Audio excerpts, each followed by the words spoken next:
athletes don't return to the complex on the south side until tomorrow. Today is being recognized internally with some humor as Victory Wednesday. So we won't know for a bit the status of several injured players. But make no mistake, the one they're missing the most is Derrick Harmon. Good morning to you. Good Wednesday morning. I'm Dejan Kovacevic of DK Pittsburgh Sports. This is Daily Shot of Steelers. It comes your way bright and early every weekday if you're into hockey and or baseball. I also offer daily shots of Penguins and Pirates in the same place that you found this. Steelers versus Dolphins will come here to a giant yellow stadium near you next Monday night, and the home team can only pray to the football gods that Harmon will be back after missing 2 games to a knee injury. Mike Tomlin at his press conference yesterday sounded somewhat encouraged in stating that Harmon will be limited the early portions of the week, and then from there, how he practices will determine how things go. He also noted that the additional day, of course, will help. Now, Harmon's a pretty neat case, and one I feel is worth spotlighting at this stage of the season, especially since the team, without him, has given up 200-plus yards on the ground in these past 2 games. Listen to this. These numbers are just staggering. In the 4 games that Harmon has missed, and these were for different injuries, the Steelers have allowed an average of 191 rushing yards. That's an average in the 4 games he's missed. In the 9 games that he's played, and one of those, I'll remind you, was kind of a partial game where he was slowed back onto the field. In those 9 games, the Steelers have allowed an average of 96 rushing yards. The difference between when he's in there and when he isn't has been the rough equivalent of an entire football field. So you might think that accompanying that, he'd have all kinds of other numbers that would be really impressive. And he doesn't. He's made 14 solo tackles all season. He has 4 assists. So 18 tackles in 9 games. Now, out of those 18 tackles, he does have 10 run stops. He also has 3 sacks. So the tackles that he's made have come with impact. But there still isn't all that much. In the Pro Football Focus grading system, out of 128 interior defensive linemen in the NFL, his ranking is 85th. It's like 2/3 of the way down.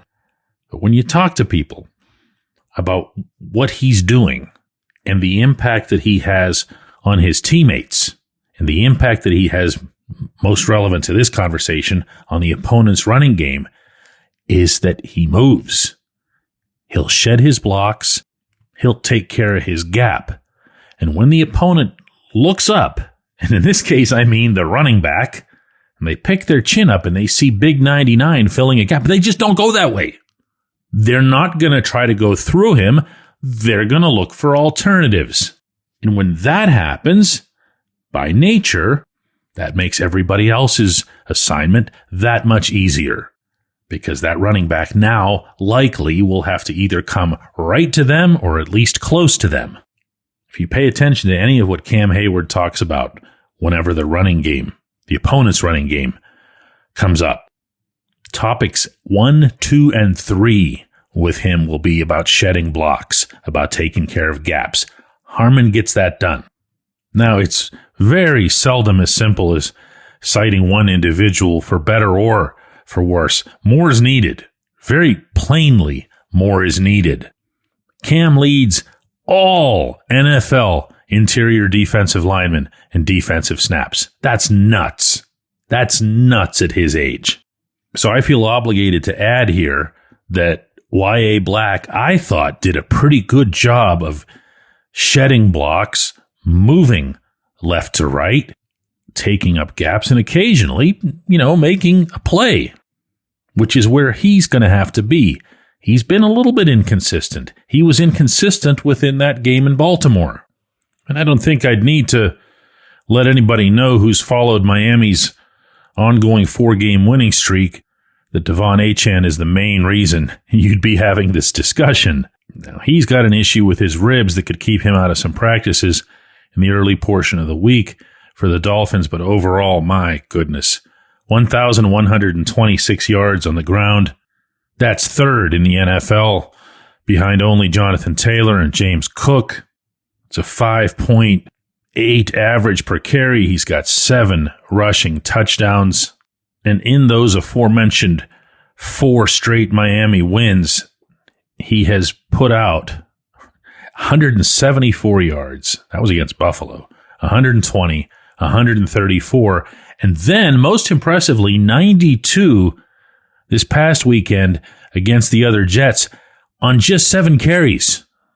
A 13.1 average. I know everybody's going to be talking about Tua Tagovailoa, and they should, given who he is, but let's stop pretending, if anyone's still doing that the Steelers can just dismiss the run as if it's not a factor the way they used to, for about 5 decades. Doubly so if Harmon can't go. When we come back, J1Q. This segment of Daily Shot is brought to you by our good friends at Mike's Beer Bar. They're located on Federal Street, directly across from PNC Park. Mike has more than 500 beers on tap, including from more than 50 local breweries. Stop in and say hello. Tell Mike we sent you. Mike's Beer Bar. Football season's finally here. Time to check out the latest odds, futures, and win totals on the FanDuel Sportsbook. Think the Steelers are headed to the Super Bowl? Lock in your bets today. Whatever your game, FanDuel Sportsbook delivers the latest lines, futures, and specials so you can join in on all the action.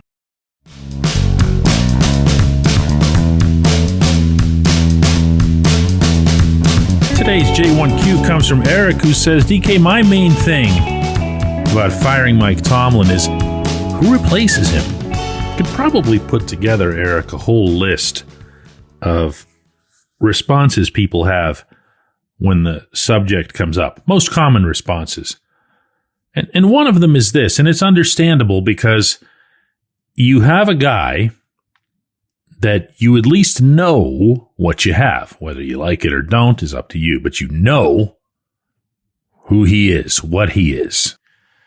And sometimes in those settings, especially as you look around the NFL, when teams will move on from a coach who's been there, who's become a fixture, and the scariest scenario becomes, man, I don't want to be like the Bears or the Jaguars or the Panthers or the Cardinals, where the coaches will change, where when you're watching a game with one of those teams on TV and the camera goes to their sideline and they show you that coach and you have to wait until the little nameplate comes across the bottom to even have a name attached to him. And from there, let's say that it's somebody who doesn't succeed.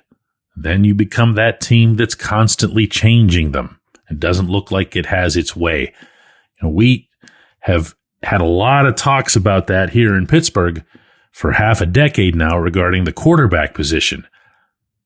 Well, we don't have those about head coach here. There's a reason for that. I'll bet, without having any direct experience in this, obviously, that it's that much more traumatic when you're constantly going through head coaches. Now, I say that, and just as comfortably, I'll say that I really wouldn't be thinking about that sort of thing. Meaning, if I'm Art Rooney and I'm contemplating a change at head coach, I don't feel that I would need to have some sort of short list in my head. I would feel that I'd need to have confidence in everyone who'd be running a hiring process of that scope. I'd need to believe all the way in Omar Khan and Andy Weidel in particular, in their existing knowledge base, in their objectivity, and being able to keep an open mind throughout, in their understanding that in Pittsburgh, yeah, it is a little bit different. We do want you to stick around. I don't think anybody in Pittsburgh, no matter how much you would want Tomlin out right now, would want to see the Steelers lose that special, and it is special, there's not another team like it in professional sports, sense that when you become the head coach here, you become the head coach of the Steelers while having the latitude to have, some bumps in the road. So that's probably the best I can do for you there, Eric, because my feeling is that the split second it had become clear that Tomlin's not being retained, not being asked back, or that he just wants out, I believe you would have a parade, a procession of some of the best coaching candidates, some of the brightest minds in the football world. Partly because coaches, like everybody else, prefer security. They prefer having a real opportunity to install a system and a culture in which they believe. So for me anyway, and I'll say this for the billionth time, I don't count, but for me, I wouldn't even be giving your concern there so much as a fleeting thought. Everything would be about the hiring process, and nothing would be about any preconceived notions. I appreciate the question. I appreciate everybody listening to Daily Shot of Steelers. A reminder that we'll have a double shot of Steelers coming your way. That's our live video program on YouTube at 4 p.m. Eastern. Hope you can check that out as well.